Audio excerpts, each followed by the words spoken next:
नमस्कार प्यारे बच्चों, मैं परिहार सर आप सभी का मेरे इस YouTube channel primary digital study में स्वागत है। प्यारे बच्चों, आज के इस वीडियो में हम क्लास 5th की इंग्लिश रीडर बुक का लेसन 7 सीखने जा रहे हैं और इस लेसन का नेम है स्प्रिंग इज कमिंग।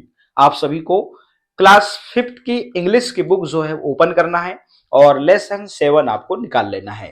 वीडियो को आप शुरू से लेकर अंत तक देखेंगे। निश्चित रूप से इस वीडियो के माध्यम से आप इस लेसन के बारे में बहुत कुछ सीखने वाले हैं। तो बिना देर किए हम वीडियो की शुरुआत करते हैं और इस लेसन को हम रीड करना स्टार्ट करते हैं। जैसा कि आप स्क्रीन पर देख रहे हैं, इस लेसन में पोयम दी हुई है और इस पोयम को हम रीड करेंगे और इसका हिंदी में जो है अर्थ भी जानेंगे। ठीक है ना। साथ ही इस लेसन में जो भी क्वेश्चन दिए हैं उनको भी हम कंप्लीट करने वाले हैं। स्क्रीन पर देख रहे हैं लेसन 7 मतलब पार्ट 7, स्प्रिंग मतलब बसंत ऋतु, इज कमिंग मतलब बसंत ऋतु आ रही है।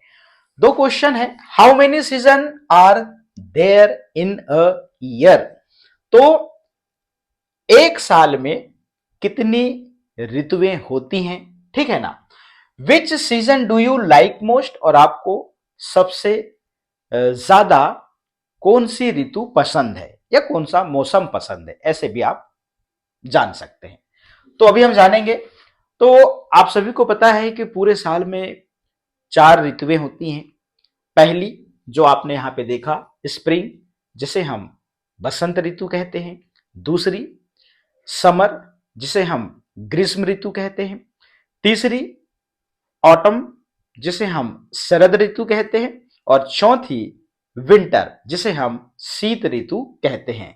इस प्रकार से जो है हमने यहां पर 4 ऋतुओं के बारे में जाना। अब इस क्वेश्चन का विच season do you like most, तो इस क्वेश्चन का जो आंसर है आपका अलग अलग हो सकता है। भाई किसी को बरसात पसंद है, किसी को गर्मी पसंद है, किसी को ठंडी पसंद है, तो ये आपका अपना अपना इसका आंसर हो सकता है। ठीक है ना। आप चित्र में देख रहे हैं, यहां पर आपको चमकता हुआ सूर्य दिखाई दे रहा है, पेड़ पौधे दिखाई दे रहे हैं आपको यहाँ पे, और पेड़ पौधों में देखिए किस प्रकार से आपको फूल दिखाई दे रहे हैं। ठीक है ना। तो पढ़ते हैं इस पोयम को।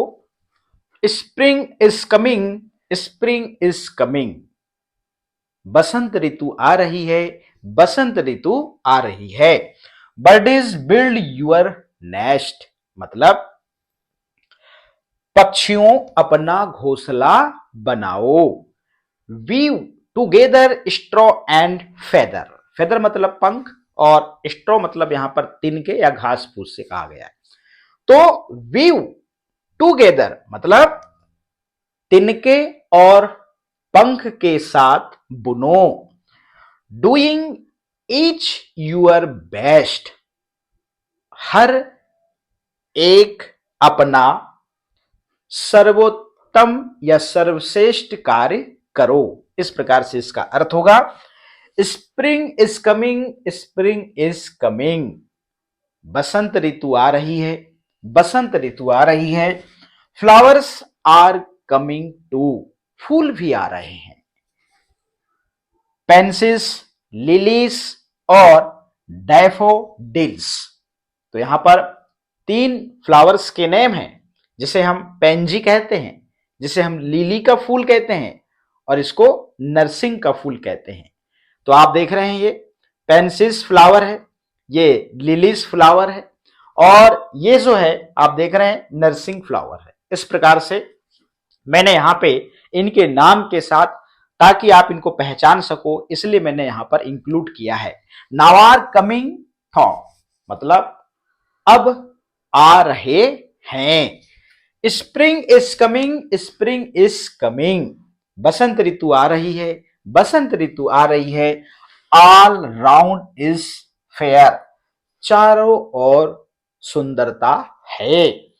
सिमर and cure on the river, मतलब नदी के ऊपर झिलमिलाहट और कंपन। जॉय इज एवरीवेयर, मतलब सभी जगह आनंद है, सभी जगह खुशियां हैं। Habit is the second nature, आदत दूसरी प्रकृति है, इसका अर्थ ये होगा। ठीक है ना, आगे चलते हैं। यहां पर जो आपका लेसन 7 में जो पोयम दी थी उसको हमने यहाँ पे रीड कर लिया, हिंदी में उसका अर्थ भी जान लिया। स्प्रिंग इज कमिंग आप बुक के अंत में देखेंगे लेसन वाइज, वहां पे आपके कठिन वाले इंग्लिश के वर्ड्स दिए हुए हैं जिनका हिंदी में मीनिंग दिया है। स्प्रिंग मतलब बसंत ऋतु, बर्डिस का मतलब यहां पर पक्षी, अनेक पक्षी से संबंध था। बिल्ड का मतलब यहां पर बनाना से था। व्यू का मतलब बुनना। स्ट्रॉ मतलब तिनका, घास फूस। ठीक है ना। फेदर मतलब यहां पर पंख से था। लिली मतलब कुमुदिनी या फिर लिली का फूल जिसे कहते हैं। फेयर मतलब निष्पक्ष, आनंदित या उचित। ज्वाय का मतलब हर्ष या आनंद, और सिमर का मतलब यहां पर टिमटिमाना या फिर झिलमिलाना। क्यूअर का मतलब यहां पर कांपना या थरथराना से संबंध था। ठीक है ना। अब हम चलते हैं आगे। Exercises listen and repeat. तो मैं यहां से बोलूंगा, आप मेरे साथ में सुनिए और रिपीट करिए।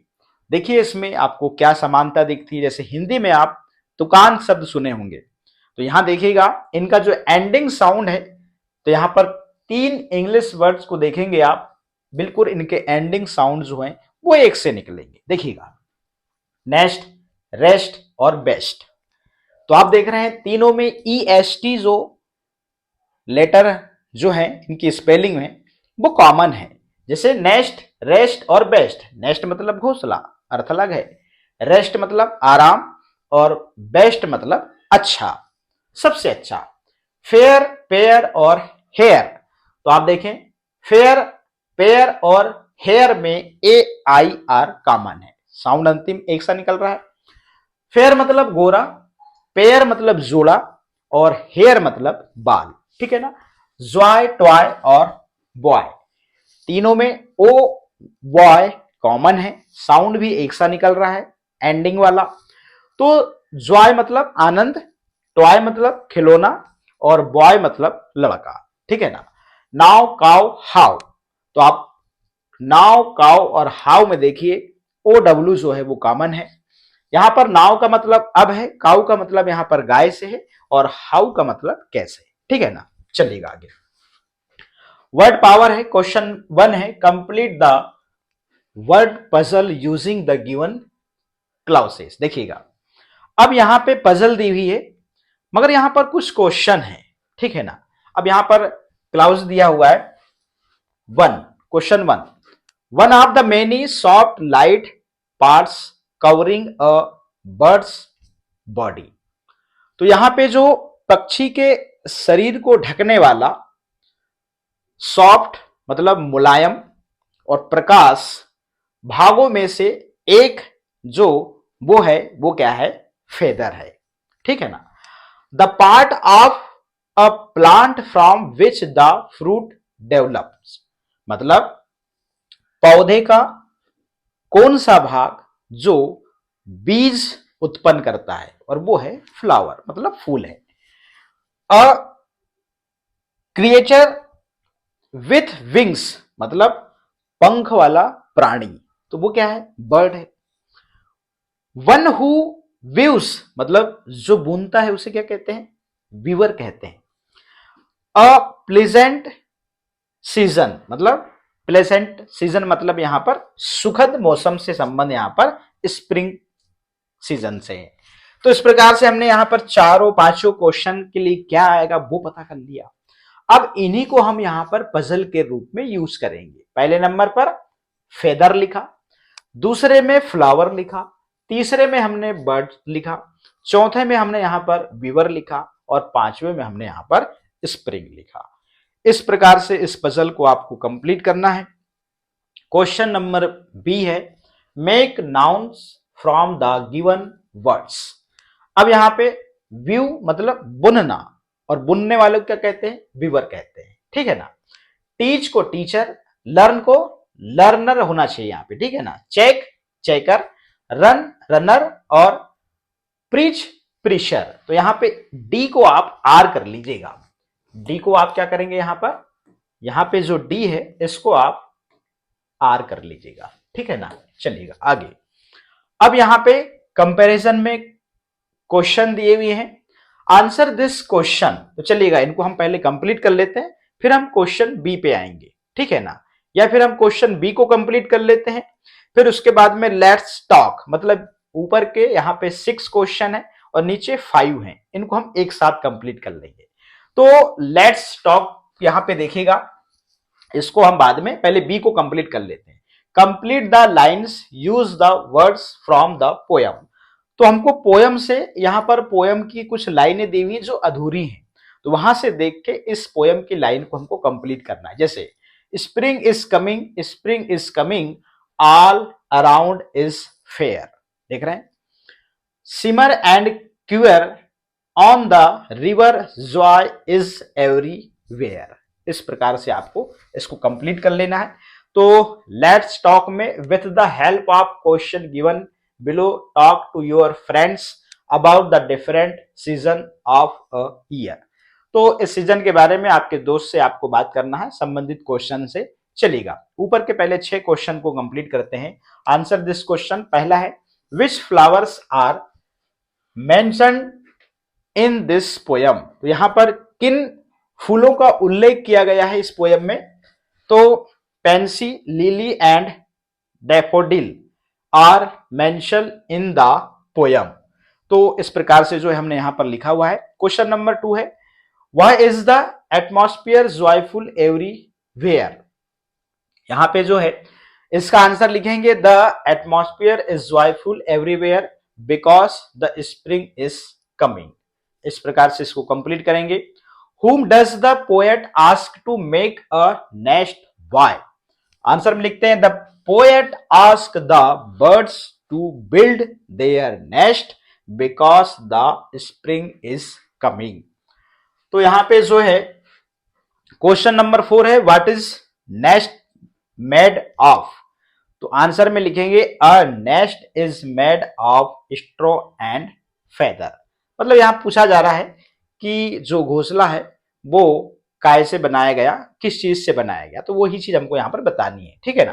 क्वेश्चन नंबर 5 है what does the poet mean by all around is fair. तो कवि का यहां पर ऑल अराउंड इज फेयर का क्या मतलब है वो बताना है। आंसर लिखेंगे the poet means that the whole environment is beautiful and joyful.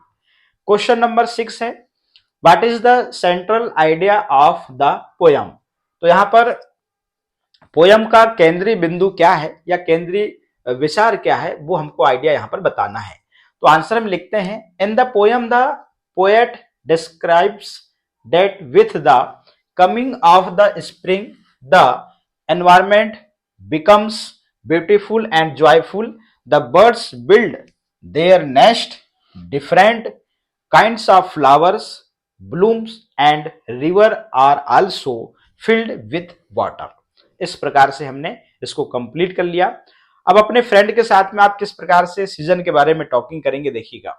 How many season are there in a year. तो आंसर लिखेंगे, आपका जो लेसन स्टार्ट हो रहा था पहला क्वेश्चन था there are 4 season in a year, जी आंसर हो जाएगा। और 4 सीजन कौन कौन से हैं मैंने बता दिया, स्प्रिंग, समर, ऑटम और विंटर, ठीक है ना।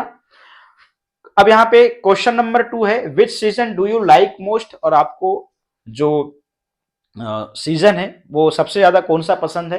तो मैंने यहां पर student can write the season they like most, आप अपनी पसंद से लिखेंगे। तो यहां लिख सकते हैं I like most season of spring, भी लिख सकते हैं आप, ठीक है ना, जो आपका मन करे। आई